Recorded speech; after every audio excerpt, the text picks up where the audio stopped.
Hi, I'm Kristen, and this is Scrap Fabric Love. And today we're going to be making some cute and super simple fabric embellished greeting cards.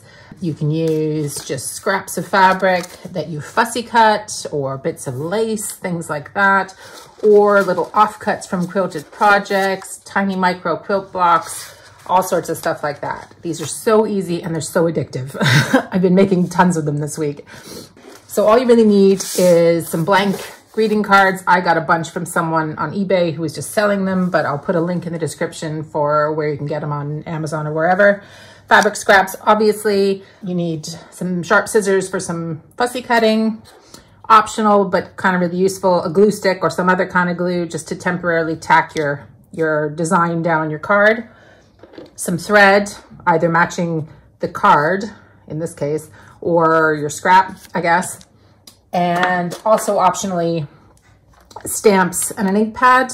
My handwriting's terrible, so I use stamps, but if your handwriting's good, you don't need these. So let's have a play. So of course we could make all kinds of complicated designs with different scraps of fabric, but probably the simplest thing is to do some fussy cutting. I've got some sort of Christmas scraps. I've got some apples and numbers and things, and I've got some ideas for what I can do for these. So I'm going to do a little fussy cutting. So you can make this as simple or as complicated as you like. Right here I'm layering just a couple of teacher-themed fabrics on a card to make a thank you gift for a teacher. You could also just fussy cut your kid's favorite character from some kids fabric, or you can see I've got those Christmas scraps over there. I'm just gonna cut a border around those basically.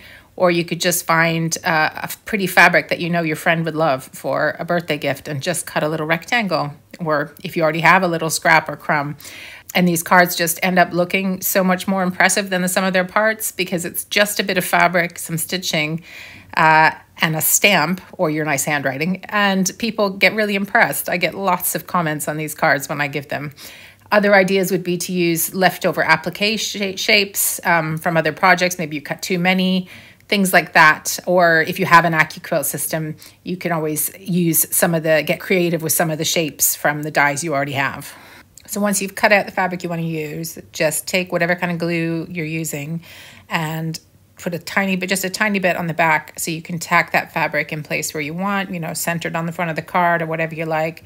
For this one, I'm layering a couple Christmas fabrics, but I'll show you all the different designs I did at the end. I did Christmas ones, birthday ones, lots of stuff.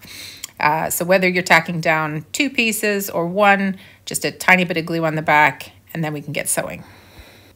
And the next thing I'm going to do is just start sewing my fabric on my card. As you can see, I've opened my card up so that I'm not stitching the 2 sides closed together, because that would be a little bit unfortunate, because then I can't write a message inside.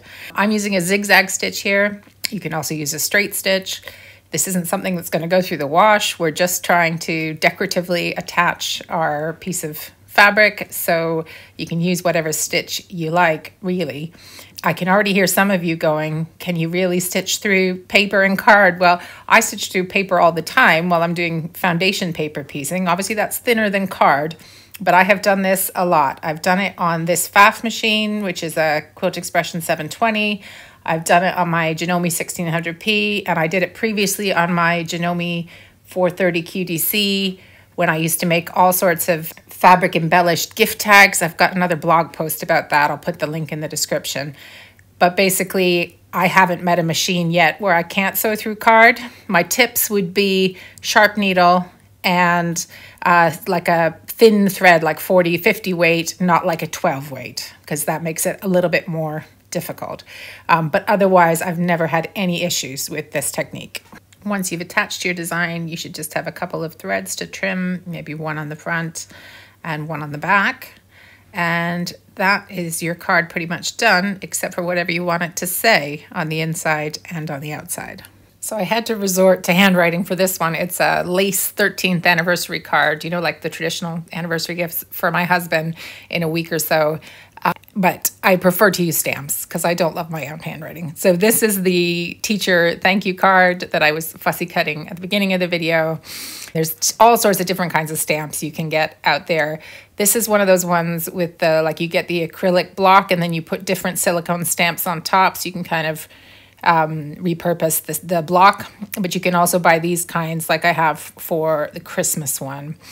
So there's just loads to choose from, and they can make it really fun just to make your cards personal. So as I said, these are all some super simple ideas, as you can see, just putting little bits of the fabric next to each other or layered on top.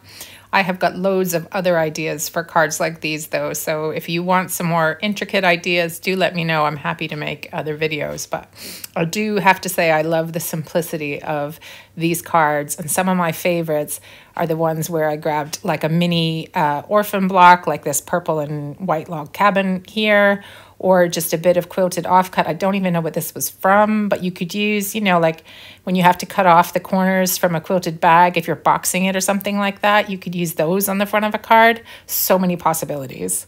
The other great thing about this style of card is you don't even have to be a good sewer to make them look good. You know, when I do my zigzags around these corners, sometimes they don't look that great, but I can guarantee you that the people I give them to are just going to see a rustic, cute, homemade, one-of-a-kind card, and they're not going to notice that, and they won't notice it on yours either. So I hope you can have fun with these.